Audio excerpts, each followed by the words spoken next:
Hello and welcome back to the very final day of December's epic Southern Thailand herping trip, featuring more amazing wildlife and one of the most beautiful snakes any of us has ever seen in the wild.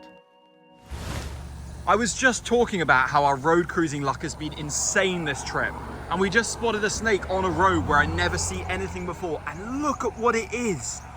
The most beautiful flower phase paradise flying snake I have ever seen. I saw a few of these in Thailand, but literally all 9 years ago, and I've been looking for this species ever since with no success. And today we got definitely the most beautiful one I have ever seen. I mean, look at that.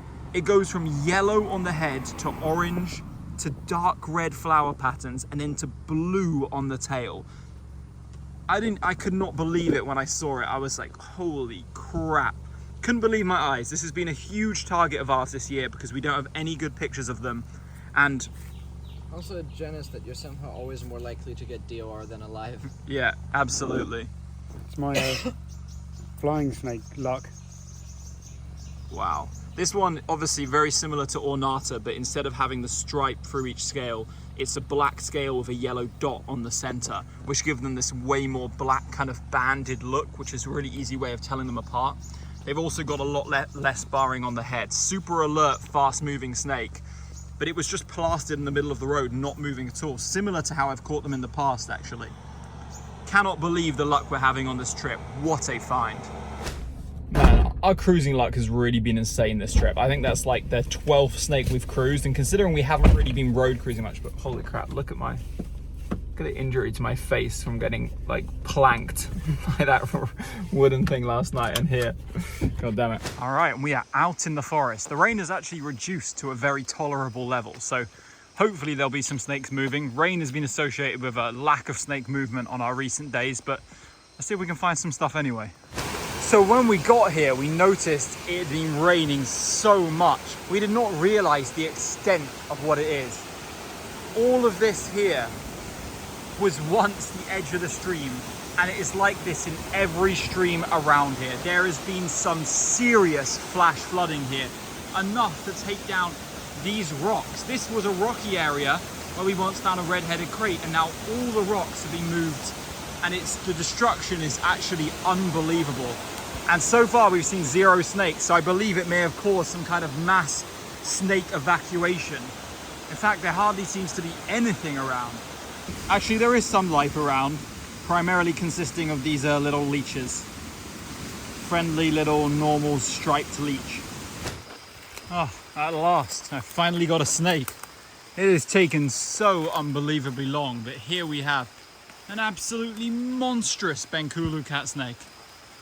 Only our second adult BENGKULU cat snake of the trip, but this one is monstrous. Like, you cannot tell until I get it in hand, but let's get to that. Unfortunately, I always have to put my phone away when I'm catching snakes, but so be it. Let's catch you in a second. Here you go, guys. Nice adult BENGKULU cat snake. Not as much pinks on the anterior third as the one we saw in Patalung a few videos back, if you guys remember that, but still you can make out some pinks there on the neck, and of course the head is that really nice kind of emerald green coloration. Such a beautiful snake, honestly. I absolutely love these. Like, they are very common for us. We see a lot of these highly detectable large colubrids while walking around the forest, but they're still always a great sight to see, and very much a sight for sore eyes on this night where it's rainy, and honestly I felt like there was like no snakes around, but that's good. We're off the mark, we're going, and let's see if we can find some more snakes. With all this rain, we heard some like really interesting frog calls, one we'd never heard before. Tracked them down, and as you can see, it's some kind of strange species of Colula. I would assume Latidisca, but it doesn't look like the Latidisca we found before. Here you can see, I just pulled one out of the water before we spotted that second one, and it's like the truest definition of like a burrowing frog. You can tell that this species lives almost its entire life hidden in the mud, burrowed down in mud, and when insanely heavy rains like this come, it comes out and breeds. And it made a really interesting call. I was like, is that Colula pulchra? And David was like, no, it's not. He was like, I think it could be some other species of Colula though, and he was spot on. It was a very similar yet different call, and man, that is an ugly frog. That is possibly one of the ugliest frogs ever, but in its own way, it's so cute and interesting. Oh, he moves. Yeah, what a nice find. Our aim is one more species for the night, which isn't a vine snake. So let's leave these guys here and get to it. Here's another snake for the night, but it doesn't count as our next species as it is a vine snake. That is most certainly a Hatala prasina with that elongated nose and that kind of dusty green coloration. Anyway, let's move on. David just spotted an adult male Gonocephalus grandis, one of the most impressive lizards in the forest.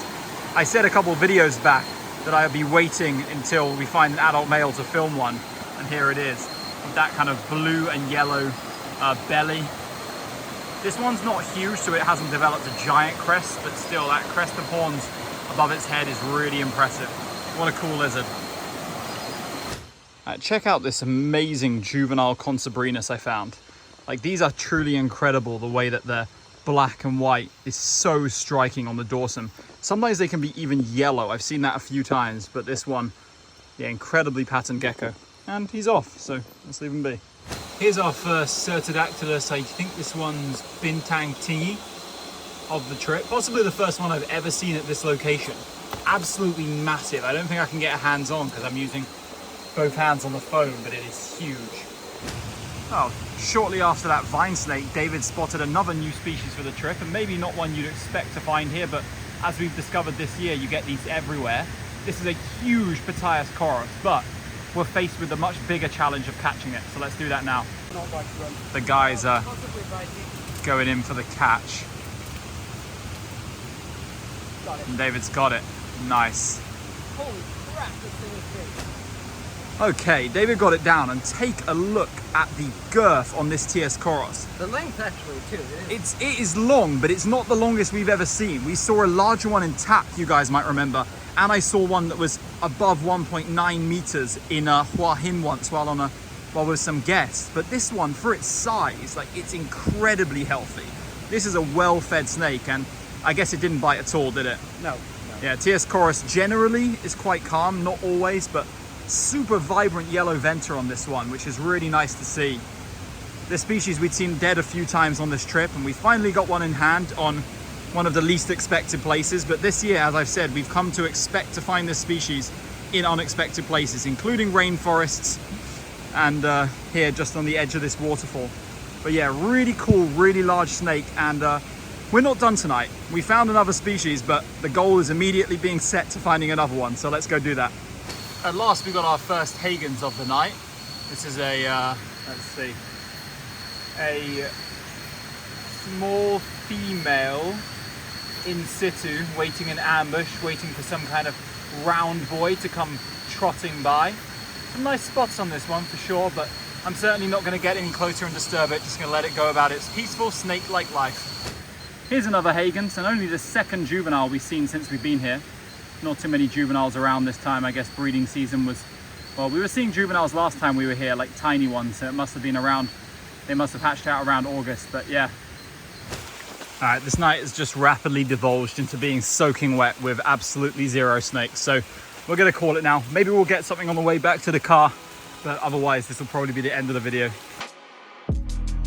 Hello guys, thanks for watching, and sorry for the shorter video, but I have great news. By the time this video goes live, I will be in Malaysia for 3 weeks of herping and filming with friends, so expect a flurry of herping videos featuring a ton of new animals and locations. I cannot wait. Let's get to it.